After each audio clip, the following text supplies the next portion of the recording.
राष्ट्रध्वज, सन्माननीय विचारपीठांवरील मान्यवर तज्ञ गुरुजन वर्ग, तसेच येथे जमलेले माझ्या बालमित्र मैत्रिणींनो, माझे नाव श्रावणी कृष्णा नलवडे, इयत्ता 9वी, शिवाजी विद्यानिकेतन गणेशवाडीची विद्यार्थिनी असून मी तुमच्या समोर एक संवाद साधत आहे, तरी मला ऐकून घ्यावे अशी माझी नम्र विनंती। माझ्या संवादाचा विषय आहे राजमाता जिजाऊ।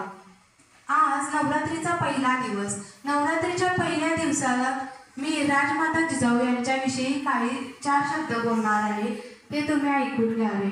घेऊन हाती तलवार छाटला मुघली अहंकार, घेऊन हाती तलवार छाटला मुघली अहंकार, जिजाऊ तुमच्या नावाचा दाही दिशा जय जयकार। आज शेकडो वर्षानंतरही माँसाहेब जिजाऊंचे नाव आपल्या ओठावर आहे। जय जिजाऊ हे शब्द उच्चारताच प्रचंड ऊर्जा आपल्यामध्ये येते। महाराष्ट्राच्या मातीत असा कोणीही नसेल की ज्यांना जिजाऊंविषयी माहिती नसेल। एवढेच काय तर महाराष्ट्राच्या दऱ्याखोऱ्यात मातीच्या कणाकणांवर व महाराष्ट्रातील प्रत्येकाच्या मनावर जे नाव कोरले ते नाव म्हणजे स्वराज्य जननी जिजाऊ। पृथ्वीवरील आदिशक्तीचे रूप म्हणजे जिजाऊ, अन्यायाला चिरडणारी वाघीण म्हणजे जिजाऊ, महाराष्ट्रातील ऊर्जा म्हणजे जिजाऊ। एवढेच काय तर जिजाऊंचे कार्य एवढे अफाट आहे की त्यांच्याविषयी कितीही सांगितले तरी ते कमीच आहे। अशा आदर्श माता व पराक्रमाची गाथा म्हणजे माँसाहेब जिजाऊ। त्यांच्या कार्यास प्रथम माझा मानाचा मुद्रा।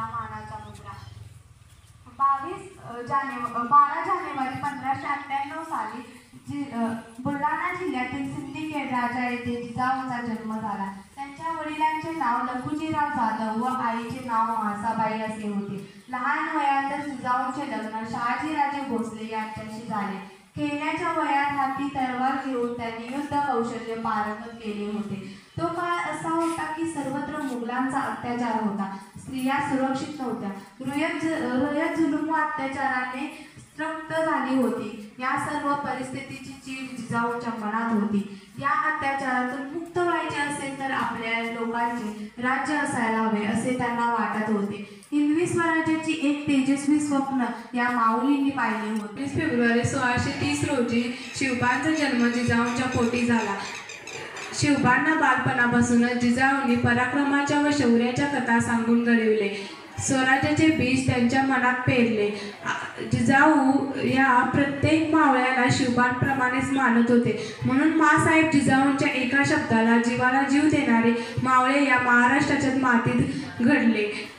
छत्रपती शिवाजी महाराज हे नाव आपण जितक्या अभिमानाने घेतो तितक्याच अभिमानाने जय जिजाऊ असे म्हणतो, परंतु छत्रपती शिवाजी महाराज हे केवळ आपल्याला जिजाऊंमुळेच लाभले। म्हणूनच म्हणावेसे वाटते की झुकला तख्त दिल्लीचा आणि भगवा आसमंती फडकवला, झुकला तख्त दिल्लीचा आणि भगवा आसमंती फडकवला। तुमच्यामुळे जिजाऊ भारताचा सोनेरी इतिहास घडला, तुमच्यामुळे जिजाऊ भारताचा सोनेरी इतिहास घडला। शेवटी माझी सर्व माता पालक माता भगिनींना नम्र विनंती आहे की आजच्या नवरात्रीच्या पहिल्या दिवशी राजमाता जिजाऊ यांचे चरित्र वाचावे, ऐकावे, म्हणजे आजच्या आपल्या पहिल्या दिवस सार्थकी ठरेल। धन्यवाद।